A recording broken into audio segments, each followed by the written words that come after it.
po kayong anyayahan, buksan natin ang ating mga Bibles sa Book of Samuel, 1 Samuel chapter 24. Nang si Saul ay bumalik mula sa paghabol sa mga Filisteo, sinabi sa kanya, si David ay nasa ilang ng Engedi. Nang magkagayon kumuha si Saul ng 3,000 piling lalaki sa buong Israel at naglakbay upang tugisin si David at ang kanyang mga tauhan sa harapan ng batuhan ng maiilap na kambing. Siya'y dumating sa mga kulungan ng kawan sa daan ng kinaroroonan ng isang yungib at pumasok si Saul upang dumumi. Samantala, si David at ang kanyang mga tauhan ay nakaupo sa kaloob-loobang bahagi ng yungib. At sinabi ng mga tauhan ni David sa kanya, narito araw at sinabi ng Panginoon sa iyo, aking ibibigay ang iyong kaaway sa iyong kamay at iyong gagawin sa kanya kung ano ang gusto mo. Nang magkagayon tumindig si David at lihim na pinutol ang laylayan ng balabal ni Saul. Pagkatapos, nagdamdam ang puso ni David sapagkat kanyang pinutol ang laylayan ng balabal ni Saul. At sinabi niya sa kanyang mga tauhan, huwag ipahintulot ng Panginoon na ako'y gumawa ng ganitong bagay sa aking Panginoon na pinungusan ng langis ng Panginoon, na aking saktan siya ng aking kamay, gayong siya ay ang binuhusan ng langis ng Panginoon. Kaya nahikayat ni David ang kanyang mga tauhan sa pamamagitan ng mga salitang ito at hindi niya pinahintulutan sila na salakayin si Saul. Pagkatapos ay tumindig si Saul, lumabas sa yungib at nagpatuloy sa kanyang lakad. Pagkatapos si David ay tumindig at lumabas sa yungib at pasigaw na sinabi kay Saul, Panginoon kong hari! Nang lumingon si Saul ay inikot ni David ang kanyang mukha sa lupa at nagbigay galang. At sinabi ni David kay Saul, bakit ka nakikinig sa mga salita ng mga tao na nagsasabi, tingnan mo, pinagsisikapan kang gawan ng masama ni David? Nakita ngayon ng iyong mga mata kung paano binigay ka ngayon ng Panginoon sa aking kamay sa yungib. At sinabi sa akin ng iba na patayin kita. Ngunit hinayaan kita at aking sinabi, hindi ko sasaktan ng aking kamay ang aking Panginoon sapagkat siya ang binuhusan ng langis ng Panginoon. Bukod dito'y iyong tignan, ama ko. Tignan mo ang laylayan ng iyong balabal sa aking kamay, sapagkat sa pagputol ko ng laylayan ng iyong balabal at hindi ko pagpatay sa iyo, matitiyak mo na wala kahit kasamaan o pagtataksil man sa aking sarili. Hindi ako nagkasala laban sa iyo, kahit tinutugis mo ako upang kunin ang aking buhay. Hatulan nawa ng Panginoon at ipaghiganti nawa ako ng Panginoon sa iyo, ngunit ako ay hindi magiging laban sa iyo. Gaya ng sabi ng kawikaan ng matatanda, sa masama nagmumula ang kasamaan, ngunit ako'y hindi magiging laban sa iyo. Laban kanino lumabas ang hari ng Israel? Sinong hinahabol mo? Isang patay na aso, isang pulgas. Ang Panginoon nawa ang humatol, maghukom sa pagitan natin, magsiyasat, ipagsanggalang ang aking usapin at iligtas ako sa iyong kamay. Matapos sabihin ni David ang mga salitang ito kay Saul, sinabi ni Saul, ito ba ang iyong tinig, anak kong David? At inilakas ni Saul ang kanyang tinig at umiyak. Kanyang sinabi kay David, ikaw ay higit na matuwid kaysa akin sapagkat ikaw ay gumanti sa akin ng mabuti, samantalang ikaw ay aking ginagantihan ng masama. Ipinahayag mo sa araw na ito kung paano gumawa ka sa akin ng mabuti, sapagkat nang ibigay ako ng Panginoon sa iyong kamay, ay hindi mo ko pinatay. Sapagkat kung matagpuan ng isang tao ang kanyang kaaway, hahayaan ba niyang makaalis na ligtas? Kaya't gantihan kalawan ng mabuti ng Panginoon dahil sa iyong ginawa sa akin sa araw na ito. At ngayon, nalalaman ko na ikaw ay tunay na magiging hari at ang karya ng Israel ay matatatag sa iyong kamay. Isumpa mo ngayon sa akin, sa pamamagitan ng Panginoon ay hindi mo puputulin ang aking lahi pagkamatay ko at hindi mo papawiin ang aking pangalan sa sambahayan ng aking ama. At sumumpa si David kay Saul. Pagkatapos si Saul ay umuwi, ngunit si David at ang kanyang mga tauhan ay umakyat sa ay pwede na lang. O Panginoon, tulungan niyo kami ng iyong biyaya, ng iyong Espiritu. Nabigyan kami ng liwanag ng kaunawan sa mga salita ninyo. At makita namin ang aming mga sarili. Makita namin ang aming kapaligiran kung paano po namin ipamuhay ang mga salitang aming mapapakinggan. Tulungan niyo kami maging masunurin. Tulungan niyo kami maging mabuting ikutin niyo sa pamamagitan ng mga salitang aming mapapakinggan. Ito yung aming kailangan. Kung aming dalangin sa pangalan ng Panginoon Jesus. Amen. Sa kabuang salita ko, kasaysayang ito, tumutukoy kay David tungkol sa kanyang pananatiling tapat sa gitna ng dilim. Pananatiling tapat sa gitna ng siya'y nag-iisa na lamang. At tanong ko mga kapatid, kapag kayo'y nag-iisa, anong ginagawa niyo? Anong nasa sa isip ninyo? Anong nararamdaman ninyo kapag kayo ay nasa lugar na kung saan walang nakakakita sa inyo? Tulad niyo, Jack, mararamdaman natin ang malakas na tukso. Kapag nag-iisa ka, tumatapang ang kasalanan. Tumatapang ang masasamang balakid. Lumalakas ang kumpiyansa na walang nakakakita. Kaya maaari mong magawa ang mga bagay na hindi ayon sa katotohanan.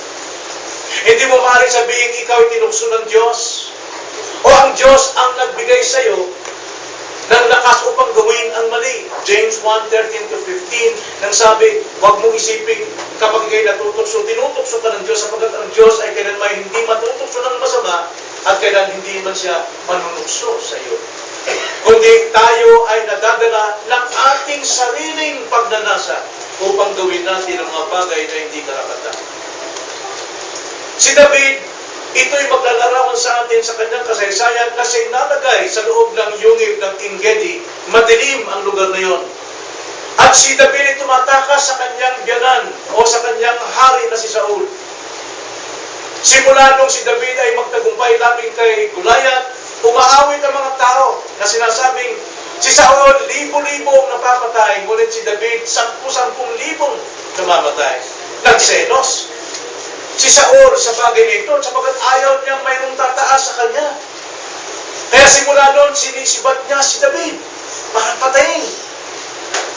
At ang kanyang pangako na magkaroon ng asawa si David, sino man makapatay kay Goliath, ay bibigay ang kanyang anak na si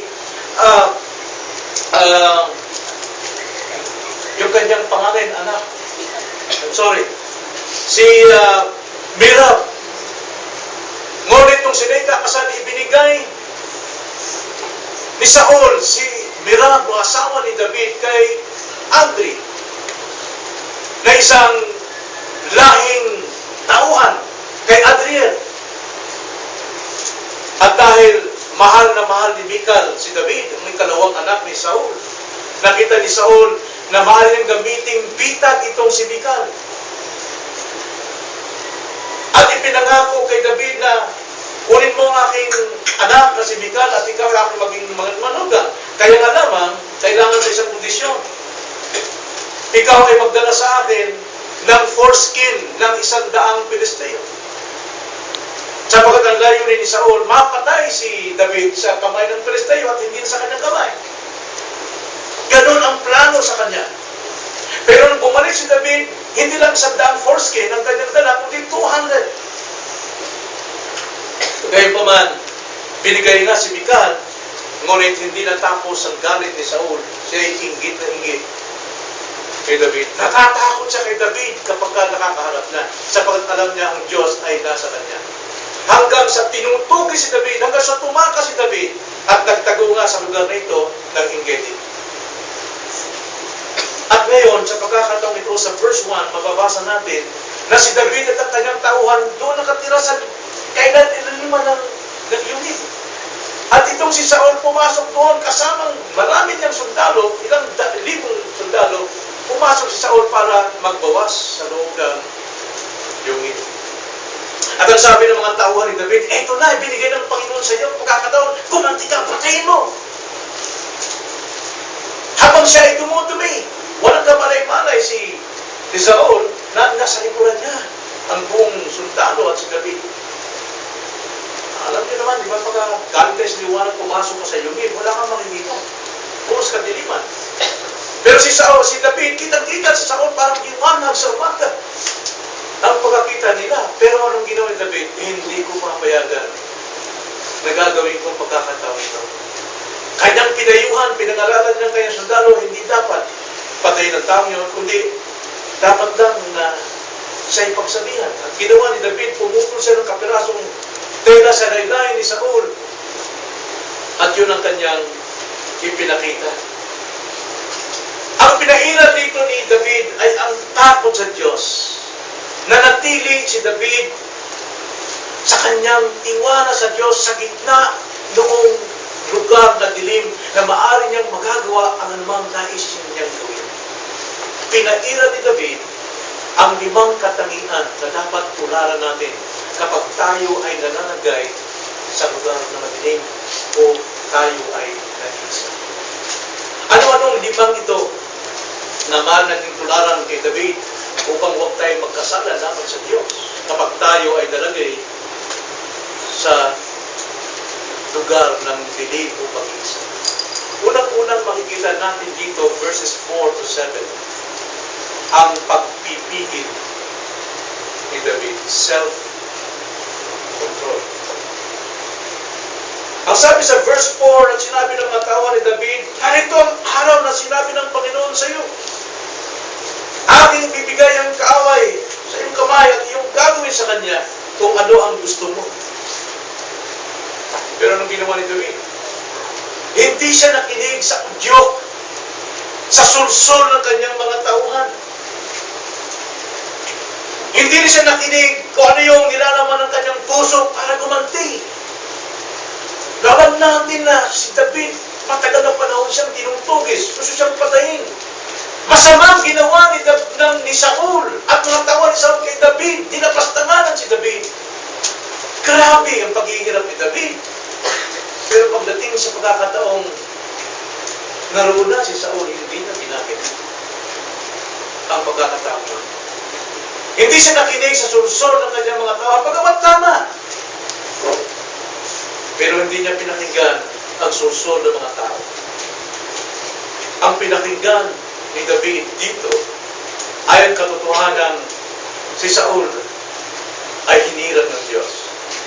Si Saul ay lingkod ng Diyos. Bagamat wala na sa kanyang espiritu ng Diyos. Pero kinikilala pa rin David na ito ay lingkod ng Diyos. Ito'y tao ng Diyos. Ito'y pinili ng Diyos. Ito'y pinahira ng Diyos.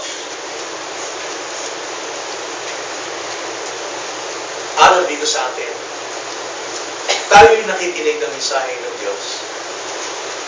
At alam natin na ang salita ng Panginoon nagtuturo sa atin ng tamang buhay, tamang ugali. Kaya pagdating sa panahon na may pagkakataon tayong gumanti o mayroon tayong sama ng loob sa ating kapwa, panatilihin natin ang pagtitiwala at Diyos, magpigil tayo ng ating sarili. Ipamuhay natin ang ating mga napakinggang salita ng Diyos. Ang sabi na sa James 1, verse 22, ang sabi ni Santiago, ngunit maging tagatupad kayo ng salita at hindi tagapakinig lamang na dinadaya ninyo ang inyong mga sarili. Sapagkat kung ang sino man ay tagapakinig ng salita at hindi tagatupad, siya ay katulad ng isang tao na tinitignan ng kanyang likas na mukha sa salamin. No? Sabi, dito tinumpala. Pag tumingin ka sa salamin, okay. Nakikita mo yung iyong sarili. Inaalis mo yung dumi sa mukha mo. Pero pag alis mo yung doon sa salamin, limot mo na kung sinong kaharap mo. Limot mo na yung sarili. Si David, pinanatili niya ang kanyang napakinggang salita ng Diyos. Hindi niya tinantihan ng masama ang masamang tao. Pero sa atin, ganun din ang turo ng Diyos sa atin, di ba? Matthew 5:44. Imbes na gantihan ng kaaway, anong dapat gawin? Sabi ni Jesus Christ, ipanalangin at pagpalain ang iyong kaaway. Romans 12, verse 14. Ang iyong kaaway, pakanin mo. Painumin mo. Huwag mong gantihan. Hayaan mo ang Diyos ang gumanti sa kanya. At ito ang ginawa ni David. Hindi niya hinayaang magkasala maging ang kanyang mga kasamahan laban kay Saul. Kaya tuusan dito, kung tayo ay nag-iisa, panatiliin pa rin natin ang bunga ng Espiritu Santo. Ano yung bunga ng Espiritu Santo? Yung kahuli-hulihan. Pagpipigil sa sarili. Self-control. Lalo natin self-control ang sumasalo doon sa siyam na bunga ng Espiritu. Number 1 is love, peace, joy, at iba pa. Sapagkat pwede mo magawa ang love, pero lalabis din ang iyong pag-ibig. Kagalakan mo, pwede mo magawa, pero minsan lumalabis ang kagalakan, hindi na tamang kagalakan. Kaya dapat ito ay nasasakop ng self-control. Ang pagpipigil ng sarili. So, huwag magpadala sa tukso sa paggamit ng ating kalayaan. At ikalawa, ang ginamit ni David dito, una ay ang pagpipigil. Ngayon naman, ikalawa, ang pagrespeto. Respeto. Napakalaga ito kapag tayo ay nasa kalagayan na malaya tayo gumawa ng ating gagawin. Ang sabi sa verse 6 and 8, at sinabi niya sa kanyang mga tauhan, huwag ipahintulot ng Panginoon na ako'y gumawa ng ganitong bagay sa aking Panginoon, na binuhusan ng langis ng Panginoon, na aking saktan siya ng aking kamay. Gayon siya ang binuhusan ng langis ng Panginoon. Verse 8, pagkatapos si David ay tumindig at lumabas sa yungib at pasigaw na sinabi kay Saul, Panginoon kong hari. Nang lumingon si Saul, ay iniyukod ni David ang kanyang mukha sa lupa at nagbigay galang.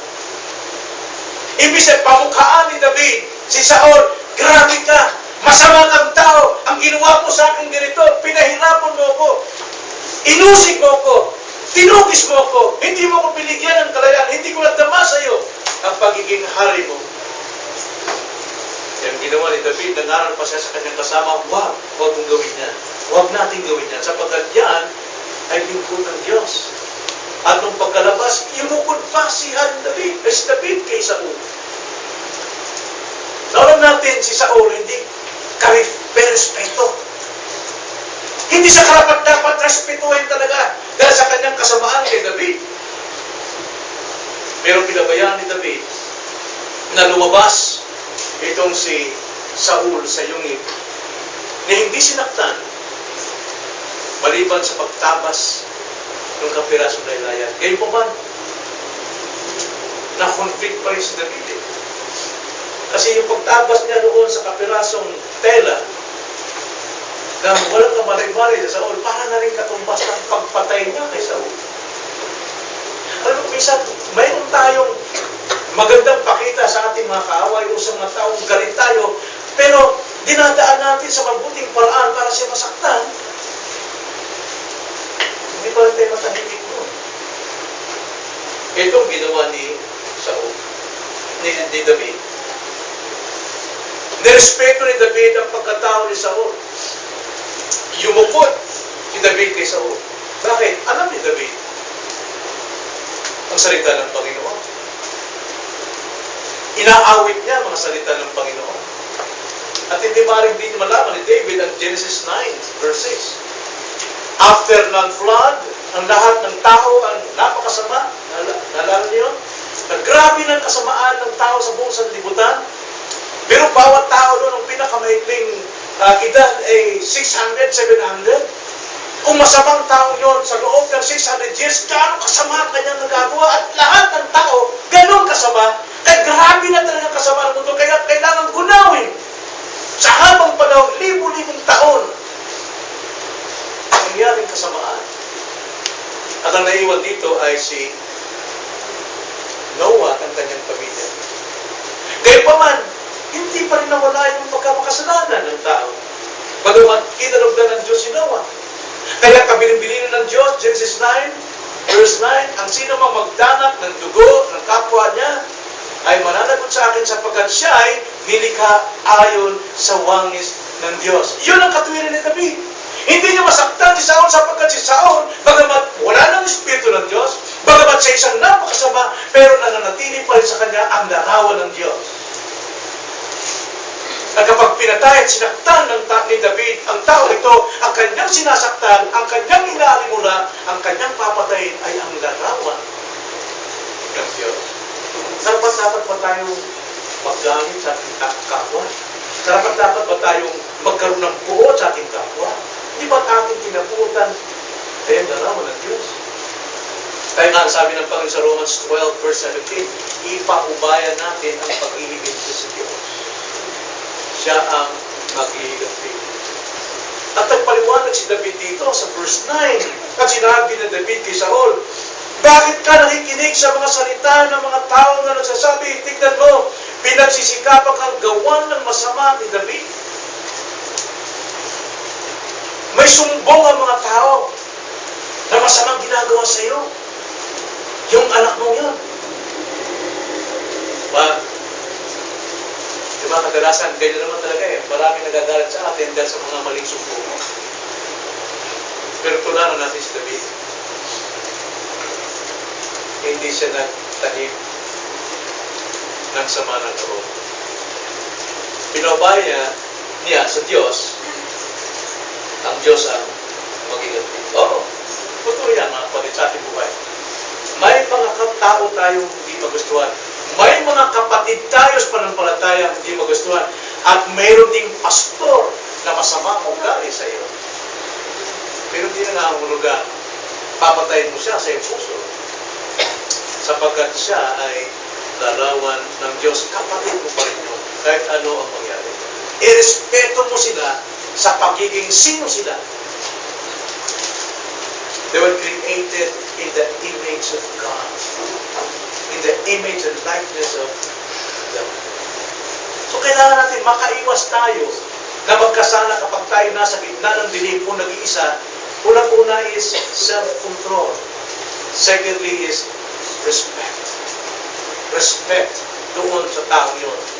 Dahil siya ay larawan ng Diyos. Then thirdly, sa verses 9 to 11, pairanin pa rin natin ang ating pangangatwiran o pagpapaliwanag.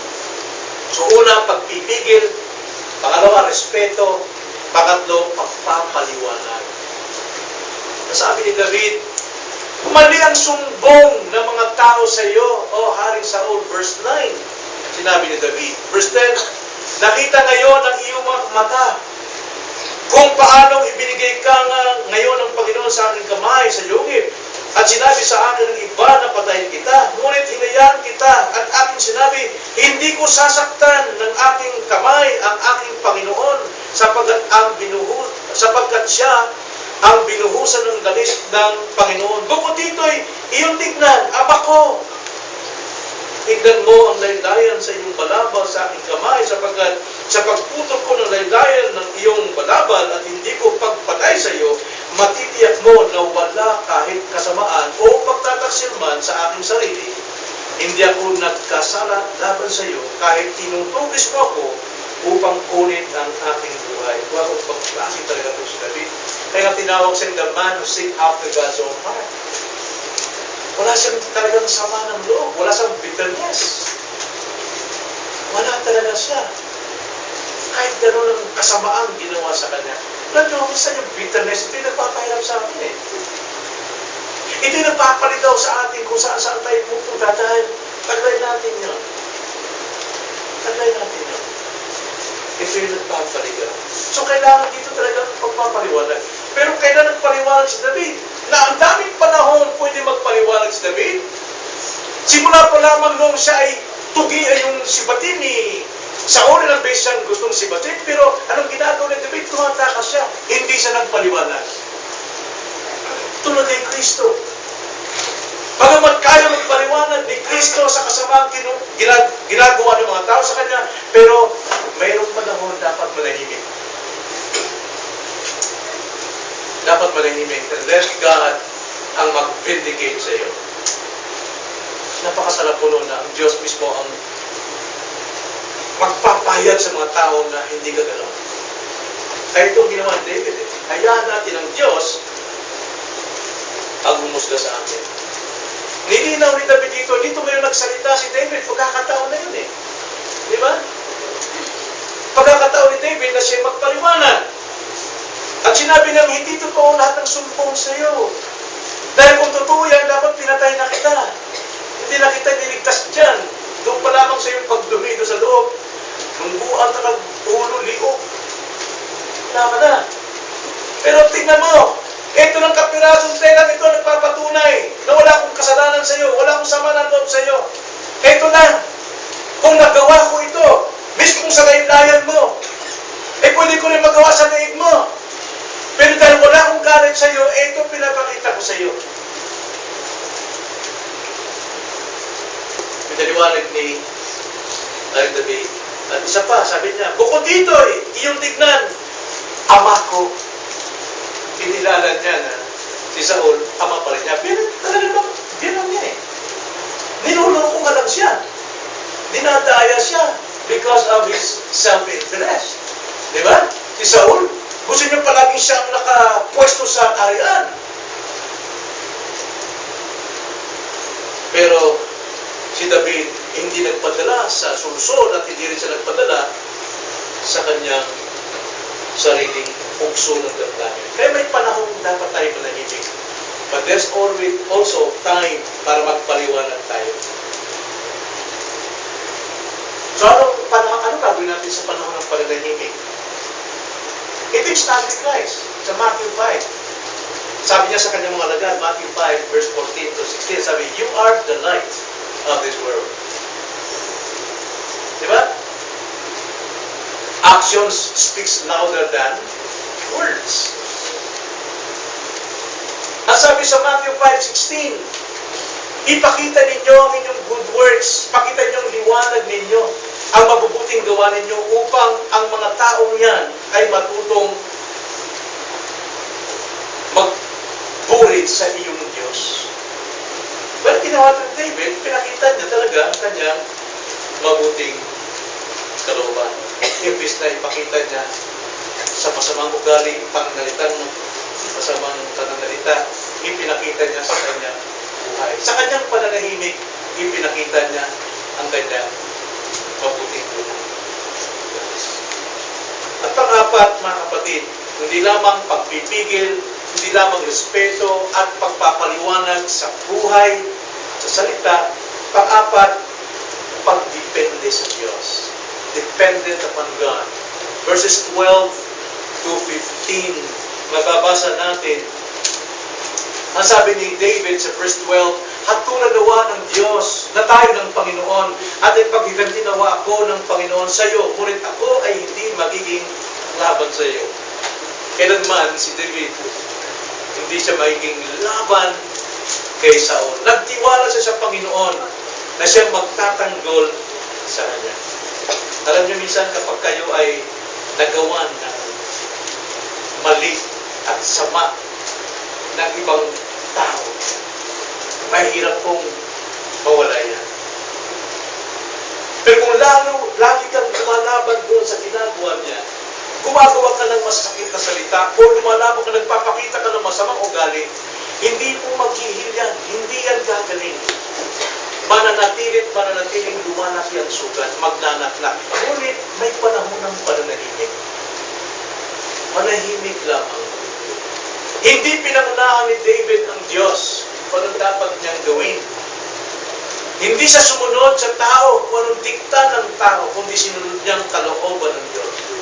Gumamit pa si David dito ng kawikaan. Ang sabi sa verse 13, gaya ng sinabi ng kawikaan ng matatanda, sa masama, nagmumula ang kasamaan, ngunit ako'y hindi magiging laban sa iyo. Ang sabi ni David dito, mahal na ama, o Saul, ang kasamaan nagmumula lamang sa taong masama. Kung ikaw man masama at gagantihan kita, ay lalo kung mas masama kaysa sa iyo. Nakita nyo, habang tayo gumaganti, ang lumalabas tayo yung masama. Pagkat masama na siya, pero tayo naging masama. Yung ating tama, yung ating gagawin rin nagiging mali. Nagiging sobra sa dalawa. Ang paliwanag ni David na walang kabuluhan kung siya'y tinutugis ni Saul. Ang ganda ng paliwanag ni David dito. Sabi niya, mahal na hari, bakit niyo ba ako tinutugis? Sino ba ako? Wala kayong makukuha sa akin. Mapatayin niyo man ako. Anong silbi ng buhay ko? Ang sabi sa verse 14, laban kanino kayo lumabas? Laban kanino lumalabas ang hari ng Israel? Sinong hinahabol mo? Isang patay na aso. Yan ang buhay ko eh. Wala akong kwentang tao. Isa lamang akong purgas. At one time sinabi ni David, I'm only, alabok. Ako'y alabok lang. Yun ang turing ni David sa kanyang sarili. Alam kung mataas ang turing natin sa ating sarili, talagang paggalaman natin ang ating karapatan. Pero kung ating tignan ang ating sarili na wala naman talaga tayo eh. Tayo alabok lamang. Tayo uod lamang. Sabi nito, ako'y patay na aso. Ako isang purgas lang. Ano ba buhay ng purgas? Ano hindi mo makita? Diba? Kaya sabi ni David ito, anong kinakatuloy ng David? Bakit hindi mo lang habulin yung mga pinapapatay ng Diyos? May karangalan ka doon. Pagkadakila ko, sundin mo ang kalooban ng Panginoon. Gunawin mo lahat ng mga taong laban sa mga tao ng Diyos. Pero sa akin, wala kang makukuha. Magklase si David, ibig sabihin, mahal na hari, wala akong kwentang tao. Huwag mo kong pagkaksayan ng panahon para tugistin. Alam mo, kung yan din ang ating gagawin sa ating sarili, hindi tayo pwede makapagmalaki kanina na. Minsan sa atin kasi, pagka tayo na pagsalitaan ng medyo masakit, hindi maaaring hindi ko paglaban ang karapatan ko, ang karangalan ko. Hindi ganun si David. Ang turing niya sarili niya is uod, pulgas, patay na aso. Sometimes we have to deny ourselves para hindi lumabas yung ating pride. Walang pride talaga si David dito. At sinabi ni David, ako'y pulgas, kaso lang, ang laki ng tiwala sa Diyos, kaya mas malaki pa rin siya kay Saul. Sapagat ang tiwala niya ay sa soberanong Diyos, makapangyarihang Diyos. Tingnan sa verse 15, ang Panginoon nawa ang humatol, maghukom sa pagitan natin, magsiyasat, ipagsandalang ang aking usapin at iligtas ako sa iyong kamay. Wala akong sinabi, haring Saul, ako isang taong maliit lamang, utusan lamang, isang patay na aso, isang prugas. Pero tiwala ko sa Diyos ay gano'n na lang. Ang Diyos ang humatol sa atin. Ang Diyos ang gagawa ng isa. Alam niyo, ang ganda yung paliwanag ni David dito eh. Masyado niya yung babae kanyang sarili. Bagamat pagkakataon niya ng makasakit, pero binaba pa rin niya sarili. Ano kaya reaksyon niya sa Saul? Nung marinig niya yun, na mali ang kanyang iniisip. Kami lang talaga sa mga taong nabubuksan ng isipan, mali talaga ang akala ko sa babae niya. Mali ang akala ko, kakahiya. Hindi siya makatulog. Convicted siya. At nahihirapan talaga sa kalagayan niya. Anong dapat niya gawin? Abay, kailangan humingi ng forgiveness. Kung tayo nasusukultin sa ating kamalian, kasalanan, humingi ng forgiveness. Ito ang ginawa ni Saul.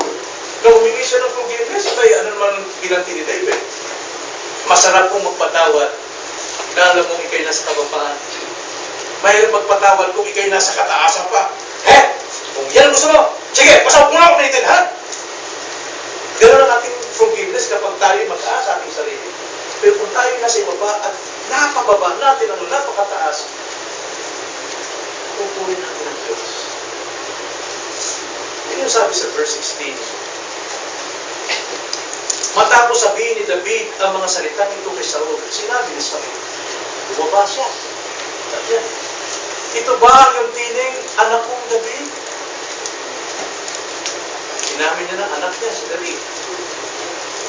At inilakas ni Saul ang kanyang tinig at umiiyak. Remorse. Makikita natin dito, tapat talaga si Saul. Sa conviction na kanyang dama.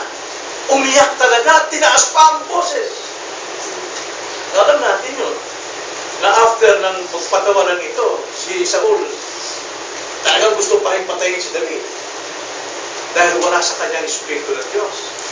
Pero nung time na yun, pinakita ng Diyos kay David, you have to forgive. Totoo ito. Totoo ito. Ngayon, kung mayroon na siyang sa mga plano, siya nang mananagot sa akin. Hindi na sa'yo. Mamungay ka ng tama. Lumaki ka ng tama. Maghari ka ng tama. Pangalagaan mo ang pamilya mo ng tama. Alisin mo na ang lahat ng balik ng sa'yo. Ganda. Na-convict, naantig ang puso sa katapatan ni David. Si Saul, napagbag ang kanyang damdamin. Bakit napagbag ang damdamin ni David? Ni Saul? Dahil sa kaluguran ng Diyos sa ginawa ni David. Nalulugod ang Diyos sa mga tao na pagpakumbag. Ang sabi ko sa Proverbs 16:7, kapag ang mga lakad ng tao sa Panginoon ay kasiyasiya, kanyang pinagkakasundo maging ang mga kaaway niya. Kapag tayo na mga tao ng Diyos ay namumuhay, dumalakad, nagsasalita ng kasiyasiya sa Diyos, maging kaaway natin, talagang ipagkasundo sa Diyos. Dahil yun ang kaluguran ng Panginoon. At namulat dito si Saul. Napakasarap po.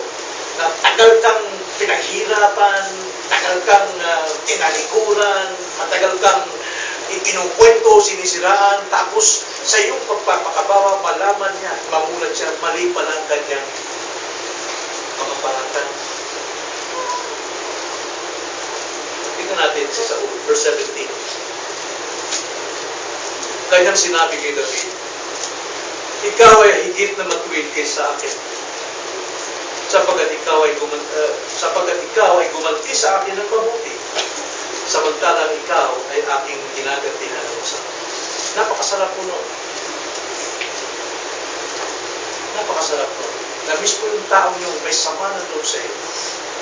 Sa kanyang mga labi lalabas na ganito, napakabuti mo talaga. Sa ginawa ko sa iyo, sa pahirap ko sa iyo, hindi ka naman ginawa ng masama sa akin. Namulat siya.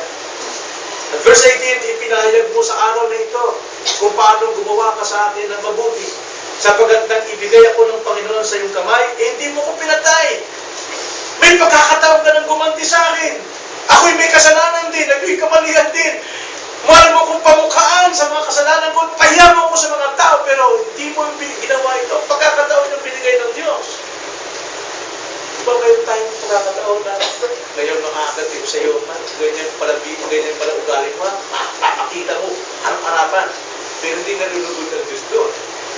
Nalulugod siya na wala nang ginagawang masama laban sa masama. At dito, napatunayan ni Saul kung sino si David, verse 19, 20. Sapagkat kung matagpuan ng isang tao ang kanyang kaaway, hayaan ba niyang makaalis na ligtas? Kaya gantihan ka ng wadyang mabuti ng Panginoon dahil sa iyong ginawa sa akin sa araw nito. At ngayon, nalalaman ko na ikaw ay tunay na magiging hari at ang kaharian ng Israel ay matatatag sa iyong kamay. Natanggap na ni Saul talaga na si David ay tinakdang susunod na hari kapalit niya. Napatunayan niya. Sapagat yun ang ugali ng isang magiging hari, magiging isang leader, ang mapagpapakubaba at hindi gumaganti ng masama. Kaya naman, may pakawa siya, may isa ng pako. At pinabulat siya ni David. Verse 21, isumpa mo sa akin, isumpa mo ngayon sa akin, sa pamamagitan ng Panginoon, na hindi mo puputulin ng aking lahi pagkamatay ko, at hindi mo papawiin ang aking pangalan sa sambahay ng aking ama. Tinupad ba ni David yun? Yes. Sino ang hinanap na dahil ni Saul na kanyang itabi sa kanyang kapagkainan? Si Mephibosheth.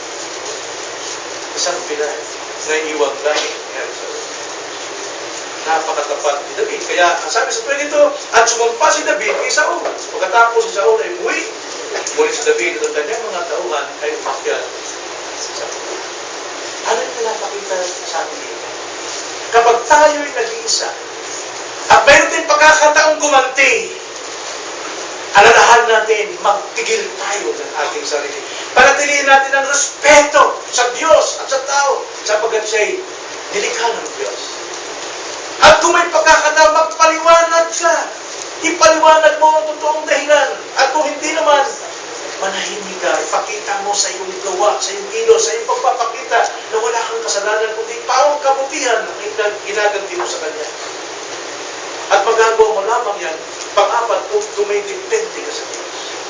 Ang pagkitiwala mo sa Diyos, Lord, ikaw na ang bahalang gumawa ng nararapat. Vindicate me. Ikaw na. At ano gagawin mo pag ipinabuhay mo na sa Panginoon? Magpatawad. Magpatawad. Na may sinasabi sa Bible na there is no forgiveness if there is no confession. Totoo yan, pero dapat malaman natin to forgiveness. Unang-una yung forgiveness ng ating sarili sa Diyos. Pagka mayroon tayong kaaway, hindi kailangan nating gumamit ng anumang kondisyon. Kailangan magpakita mo na siya ng mabuti bago siya patawanan. No!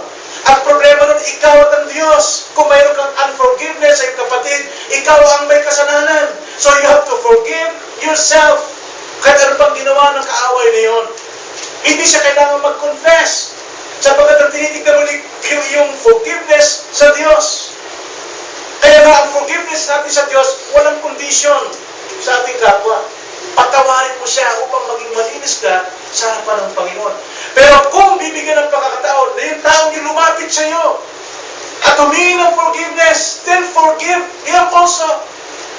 Na dapat wala ka rin kondisyon. Kailangan lang, pero kung ang taong yun ay hindi humingi sa iyo at lumapit sa iyo nang hindi siya humingi ng forgiveness, wala kang, confession ng sin, wala kang forgiveness sa kanya. Pero you already forgive yourself to God. Hanggat hindi siya humingi ng confession, hindi mo pwede sabihin, pinapatawad na kita. Di ba ganyan ang sinasabi natin? Kahit hindi naman siya nagpakita sa akin, kahit hindi siya may kasalanan, pinatawad mo na. Dapat doon sa Diyos yun. Para maging malinis ka sa Diyos. Pero hindi mo po siyang patawarin sa kanyang sarili, sa kanyang kasalanan, kung hindi siya humingi ng forgiveness sa iyo. Between you and Him. Kaya sabi sa Matthew, kung mayroon kang alam na kaibigan na may sama ng loob sa iyo, gumawa ng masama sa iyo, puntahan mo, pasapin mo, paaminin mo, kung sana, kung umamin siya, then forgive. Pero kung di siya umamin, sabihin mo sa iba. Kaya magkaayos. Pero yung sarili mo sa Panginoon, patawarin mo siya unconditionally. Kahit hindi siya humingi ng forgiveness. Pero once yung tao niya lumapit sa iyo at humingi ng pagkapatawaran, then patawarin mo rin siya. Bigay mo ang kapatawaran tulad ng ginawa ni Saul. Tulad ng ginawa ni Saul. Humingi siya ng forgiveness kay David, so therefore, David forgive him. So anong lesson ating makikita ito mga kapatid? Una, ito talaga ang dapat gawin natin na pinakita ni David, yung nagtitigil na sarili. Self-control. Kapag ikay na sa dilim. Kung ikaw kasama ng iyong mga barkada, nasa dilim ka, wala nang nakakita sa iyong kapitbahay, wala nakita ng anak, wala nakita ng asawa, wala nakita ng magulang, anong gagawin mo? Gagawin mo yung ginagawa ng barkada. Kung umiinom sila ng alak, inom ka rin ka. Kung nagsasabo sila, magsasabo ka.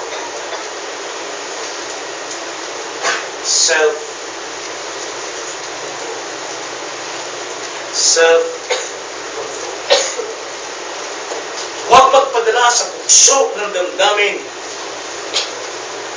Huwag magpadala sa sulsul ng iba. Laging isang pusong ang Diyos nakakakita sa lahat ng iyong ginagawa.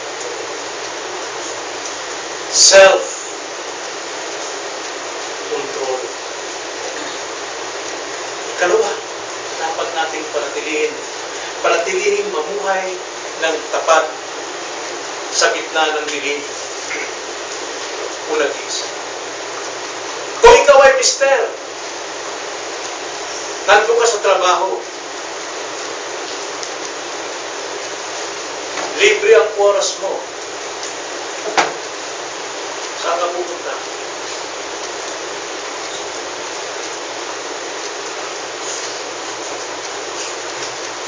Barkada rin. Night clubbing. Tapat ka ba sa iyong asawa? Palatilihin ang katapatan. Kung ikaw, misis,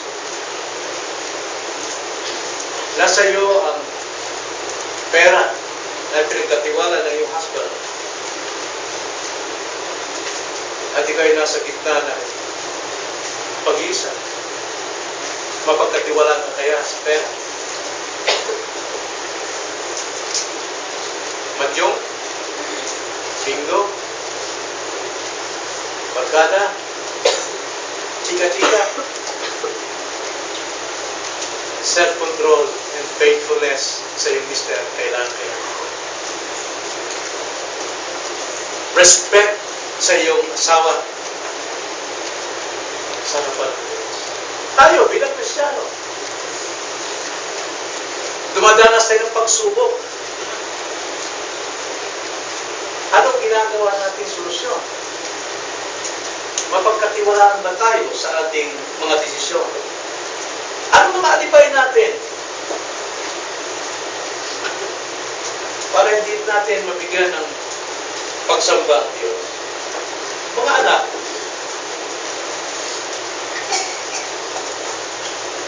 after ng klase, kayo'y nasa lugar ng pag-iisa. Mapagkatiwalaan ba kayo ng inyong magulang? Saan kayo pupunta? Mapapanatili ba ninyo ang respeto sa inyong ina? Parang sabi niyo bang, hindi ako sasama, masasaktan ng mama ko sa gagawin ko ng kailangan niya. Ayaw ko sumama sa inyo. Kasi hirap ng papa ko sa pagpapaaral sa akin. Saan? Self-control and respect ang kailangan. At higit sa lahat, upang magkaroon ka ng self-control and respect, faithfulness, dapat itanim mo sa puso ng Diyos. Panatilihin ang Diyos ay nasa iyong panig palagi. Dapat ang Diyos laging kapanalig mo. Alalahanin mong hindi si Saul ang pinagtanggol ng Diyos, kundi ang pinagtanggol ng Diyos ay si David. Sapagkat kasiya-siya ang buhay ng David. Ang kanyang mga rason, ang kanyang pangangatwiran, ang kanyang ginagawa sa gitna ng kadiliman, ang Diyos ay nalulugod sa kanyang isipan, sa kanyang gawa, sa kanyang puso. Nawa, saan man tayong lugar, mapadako. Tsakin natin na ang Diyos ay nasa ating panig. At hindi ang mundo ang nasa ating panig. At ang pag-iwas sa mga tukso, pag-iwas sa mga temptations, ay ang paggawa ng mabuti. Maaari kang umiwas sa temptations pero wala kang ginagawang mabuti, wala rin. Katulad yan ng isang bahay na inalisan ng mga demonyo. Malinis ang bahay pero walang nakatira, walang nag-occupy. Kaya bumalik uli yung demonyong yon at nagdala pa ng 7 mas matidilim pa kaysa kanya. So ang pagsalungat, pagkontra sa mga tukso ay pagsagawa ng mabuti. Kung ikaw ay hindi naninigarilyo, ano dapat mong gawin? Dapat kahit kang nananalangin, sa tuwing nakakaramdam ka, gusto mo na manigarilyo, manalangin ka! Ibisilaan mo doon sa bisyo. Kung ikaw ay nauuhaw sa alak, nakakaramdam ka, kausapin mo asawa, mag-pray kayo. Mag-family devotions. Ilaan sa pag-aaral ng salita ng Diyos. Hindi lang basta-basta pag-iwas sa tukso, dapat din ang kasalungat gawin mo. Pag-iwas sa masama ay ang pagsagawa ng mabuti. Higit sa lahat, para tayo ay mamuhay na may payapa, Humingi tayo ng kapatawaran sa Panginoon. Lord, forgive me. At pinapatawad ko na rin siya. Between me and you, malaya ako. Pero hanggat hindi siya lumalapit sa akin para humingi ng kapatawaran, hindi siya pwede mag-humble sa akin, mananatili yung cup namin doon. Pwede ko siyang pakitaan ng mabuti everyday. Pero hindi na ako pinapatawag ko siya kaya hindi siya humingi ng forgiveness. Pero sa akin, sa iyo, Panginoon, malinis ang konsensya ko sa tao. Forgiveness. Ito yung kapayapaan ng ating buti at kapayapaan natin sa kapwa. At isa din, alalahanin din yung bagay na ito, itong principles na ito. Na hindi lahat ng panahon ay pwede kang muna tuwiran. Mas maganda pa manahimik ka lang at magpakita ka ng magandang buhay sa kapwa.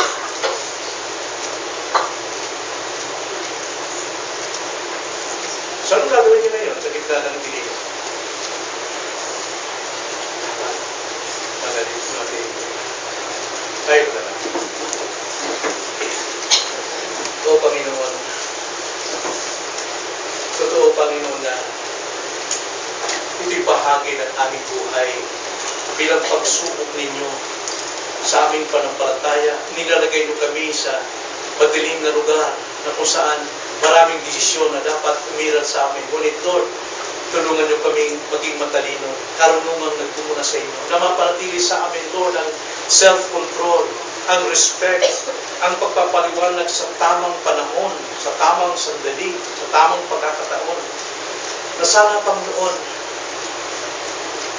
sa aming pagpapaliwanag, nawa, tumatanggap din kami ng pag-amin ng kasalanan at magpatawad kami, O Diyos. At higit sa lahat, isa sa puso namin na sa aming gagawin palagi, Lord, tinicheck namin kami o kayo ay nasa aming bahay at kami ay nasa iyo. Lord, tulungan niyo kami sa mga pagkakataon ito ng dilim sa aming mga buhay. In Jesus' name we pray.